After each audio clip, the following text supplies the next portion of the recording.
Welcome in, everyone. Mark Dixon here for Inside Lacrosse Television. Please be joined by Danielle Bernstein.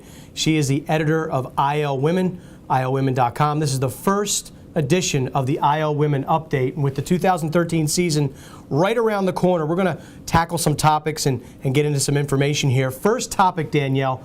What is the biggest storyline entering the women's lacrosse season? I think one of the first things you have to look at is the bracket expansion. It was announced over the summer that the NCAA bracket for women's Division I lacrosse is expanding from 16 teams to 26 teams for the 2013 season, which is huge. It provides 13 teams with an automatic qualifier, meaning it eliminates play-in games and gives more teams from smaller conferences, the Atlantic Sun, the A10, the Mountain Pacific Sports Federation, who previously didn't have automatic qualifiers, a chance to win their conference outright and earn a trip to the NCAA tournament. So really the biggest storyline is expansion. I think it speaks to the growth of the sport, women's in particular. When you look at the expansion of the tournament, who are some of the teams? Who are the teams that are going to be the favorites to take home that 2013 NCAA title? Well, I think first of all, you look back at 2012 champion Northwestern. You can never overlook them for obvious reasons. They've won 7 of the last 8 national championships. They're always in the mix despite losing personnel who we're used to seeing and contributing. Kelly Amonte-Hiller always finds a way to put them in a position where they're going to be successful and make a run again. They come in at number 3 in our preseason rankings, and up ahead of them are Syracuse, who was the runner-up last year, and Florida, who lost to Syracuse in the semifinals. Both teams who returned just about everybody from last year's team that made that run with them. Syracuse in particular returning Michelle Tumalo and Alyssa Murray on offense and bringing in the nation's #1 recruiting class.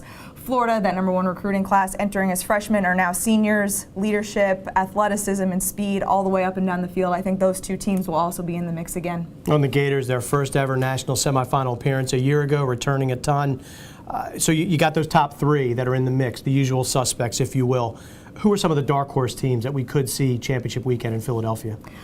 Dark horse teams this year, I think, I don't necessarily know about championship weekend, but teams to watch out for that are really on the rise. I would say Ohio State, a team that surprised in a lot of ways last year, came up just short to teams like Northwestern, to Florida, but really competed, bring back a lot of personnel. Ohio State in particular loses a little bit on the offensive end, but they do bring back a lot on the defense. I think Taylor Kuzma and Taylor Donahue will surprise a lot of people. They also had a freshman sensation in goal last year in Tori DeSenza, who really kept them in a lot of games, stood on her head, and I think having a strong defense and that presence back there will allow them to surprise some people this year. A lot of people are talking about them as potentially being a dark horse team. Another one I think is Stony Brook, a little bit more of a known. I think they snuck up on some people last year, but they returned just about everybody who was a major contributor. Michelle Rubino, who is lights out on the draw, a 3rd-team All-American attacker, and Claire Peterson, who can distribute the ball and really run their offense, and a dynamic midfielder in Demi-Ann Cook. And I think all of those things, and having a year of experience under Coach Joe Spallina, they can make some waves as well. So the Buckeyes and the Seawolves, 2 teams to keep your eye on. Keep your eye out for us throughout the season. The ILWomen update.